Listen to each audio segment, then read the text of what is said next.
Doctor Sreevarma ஆயுள் தரும் ஆயுர்வேதா அறுவை சிகிச்சையில்லா குணம் ஆயுள் கால நிவாரணம். Yesterday courier private limited. Domestic international cargo உங்கள் இல்லம் தேடி வந்து கொரியர் புக்கிங் டெலிவரி செய்து தரப்படும். அரசு திட்டங்களை செயல்படுத்துவதில் தொய்வு இருப்பதாக தமக்கு புகார்கள் வருவதாகவும் இந்த நிலை தொடரக்கூடாது என்றும் அதிகாரிகளுக்கு பிரதமர் நரேந்திர மோடி அறிவுறுத்தியிருக்கிறார்.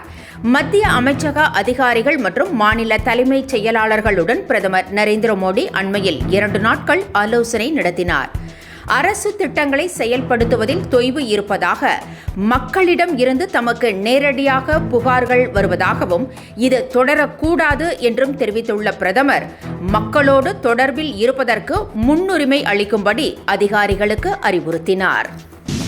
திமுக பொதுக்குழு கூட்டம் மதுரையில் நாளை நடைபெறவுள்ள நிலையில் முதலமைச்சரும் திமுக தலைவருமான மு.க. ஸ்டாலின் இன்று மதுரையில் பிரம்மாண்ட ரோட் ஷோ நடத்த உள்ளார். இதற்கான ஏற்பாடுகளை திமுகவினர் செய்து வருகின்றனர். மதுரையில் ரோட் ஷோ மேற்கொள்ளும் முதலமைச்சர் அவனியாபுரம், வெள்ளக்கல், ஜெயவிலாஸ் சந்திப்பு, ஜீவா நகர் சந்திப்பு உள்ளிட்ட பகுதிகள் வழியாக அரசு சுற்றுலா மாளிகைக்கு செல்கிறார். அங்கிருந்து நாளை காலை முதலமைச்சர் பொதுக்குழு கூட்டத்திற்கு செல்கிறார். திமுக பொதுக்குழு கூட்டத்திற்காக அண்ணா அறிவாலயம் வடிவில் பிரம்மாண்ட பந்தல் அமைக்கப்பட்டுள்ளது. முதலமைச்சரின் வருகையை ஒட்டி மதுரையில் நாளை ட்ரோன்கள் பறக்க தடை விதிக்கப்பட்டுள்ளது. மீறி பறக்கவிட்டால் கடும் நடவடிக்கை எடுக்கப்படும் என்றும் மதுரை மாவட்ட ஆட்சியர் சங்கீதா தெரிவித்திருக்கிறார். மதுரையில் நாளை திமுக பொதுக்குழு கூட்டம் நடைபெறவுள்ள நிலையில் திமுகவில் அதிரடி நீக்கங்கள் நடைபெற்று வருகின்றன. குறிப்பாக அமைச்சர் பிடிஆர் பழனிவேல் தியாகராஜனின் ஆதரவாளர்கள் அடுத்தடுத்து நீக்கப்படுகின்றனர். பிடிஆரின் வலது கையாக செயல்பட்டு வந்த மதுரை மேயர் இந்திராணியின் கணவர் பொன் வசந்த் நீக்கப்பட்ட நிலையில் ஐடி விங் மாநில துணை செயலாளர் இலக்குவன் நீக்கப்பட்டுள்ளார். இந்த நடவடிக்கைகளுக்கு அமைச்சர் மூர்த்தி, பிடிஆர் இடையே ஏற்பட்ட மோதல் காரணம் எனவும் ஒரு தகவல் வெளியாகியிருக்கிறது. தேமுதிகவுக்கு ராஜ்யசபா சீட் தர இபிஎஸ் ஒப்புக்கொண்டிருப்பதாக தகவல் வெளியாகியுள்ளது. கடந்த நாடாளுமன்ற தேர்தலின் போது தங்கள் கட்சிக்கு ஒரு மாநிலங்களவை சீட் தருவதாக அதிமுக உறுதியளித்தது என பிரேமலதா கூறியிருந்தார். ஆனால் இதை அதிமுக திட்டவட்டமாக மறுத்தது. இதனால் இரு கட்சி நிர்வாகிகள் இடையே உரசல் ஏற்பட்டது. மாநிலங்களவை தேர்தல் வரும் 19ஆம் தேதி நடைபெறவுள்ள நிலையில் தேமுதிக பொருளாளர் சுதீஷ் இபிஎஸ்ஐ சந்தித்து பேசியிருக்கிறார். இதனைத் தொடர்ந்து ராஜ்யசபா சீட் ஒதுக்க இபிஎஸ் ஒப்புக்கொண்டிருப்பதாக தகவல் வெளியாகியுள்ளது. அதேவேளையில் கூட்டணி கட்சிகளுக்கு எம்பி சீட் தரக்கூடாது என்று அதிமுக நிர்வாகிகள் இபிஎஸ்ஸிடம் கூறியதாகவும் தெரிகிறது. பாமக நிர்வாகிகளை அன்புமணி இன்று 2வது நாளாக சந்தித்து உரையாடுகிறார். ராமதாஸ், அன்புமணி இடையே ஏற்பட்டுள்ள மோதல் உச்சக்கட்டத்தை எட்டியுள்ள நிலையில் பாமக பிளவுபட்டு நிற்கிறது.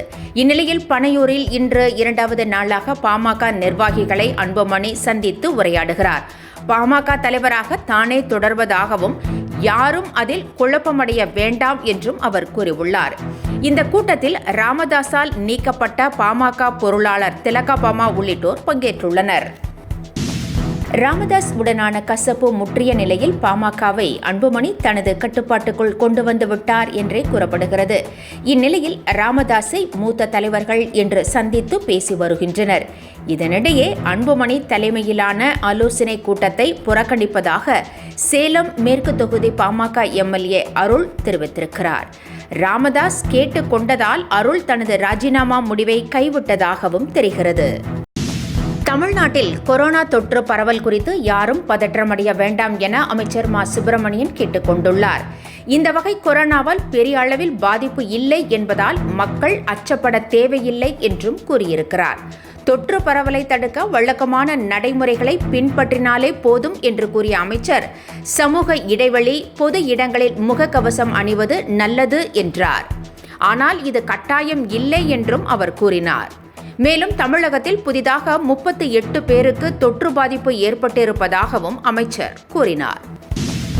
2026ஆம் ஆண்டு சட்டப்பேரவை தேர்தலுக்கு இன்னும் சில மாதங்களே உள்ள நிலையில் அரசியல் களம் இப்போதே சூடுபிடித்திருக்கிறது. தேர்தல் வியூகங்களை வகுப்பதில் அரசியல் கட்சிகள் மும்முரமாக ஈடுபட்டுள்ளன. இந்நிலையில் சட்டப்பேரவை தேர்தலுக்கான முதற்கட்ட பணிகளை தேர்தல் ஆணையம் தொடங்கியுள்ளது. அதாவது வாக்காளர் பட்டியலில் பெயர் சேர்த்தல், நீக்கம், திருத்தம் செய்தல், இடம் மாற்றம் உள்ளிட்ட பணிகளை மேற்கொள்ள 234 தொகுதிகளுக்கும் வாக்காளர் பதிவு அதிகாரிகளை தேர்தல் ஆணையம் நியமித்திருக்கிறது. லப்பர் பந்து ரீமேக்கில் ஷாருக் கான் நடிக்க உள்ளதாக தகவல் வெளியாகியுள்ளது. தினேஷ் ஹரிஸ் கல்யாண் நடிப்பில் தமிழரசன் பச்சமுத்து இயக்கத்தில் வெளியான லப்பர் பந்து படம் மிகப்பெரிய வெற்றியை பெற்றது. தமிழ் திரையுலகத்தை இந்த திரைப்படம் திரும்பி பார்க்க செய்தது. இந்த படத்தை பார்த்த ஷாருக் கான் ஹிந்தியில் ரீமேக் செய்ய விருப்பம் தெரிவித்திருப்பதாக தெரிகிறது. என்றும் உங்களுடன் மை இந்தியா. முக்கிய செய்திகளை உடனுக்குடன் தெரிந்து கொள்ள சப்ஸ்கிரைப் பண்ணுங்க, பெல் பட்டனை பிரஸ் பண்ணுங்க. என்றும் உங்களுடன் மை இந்தியா.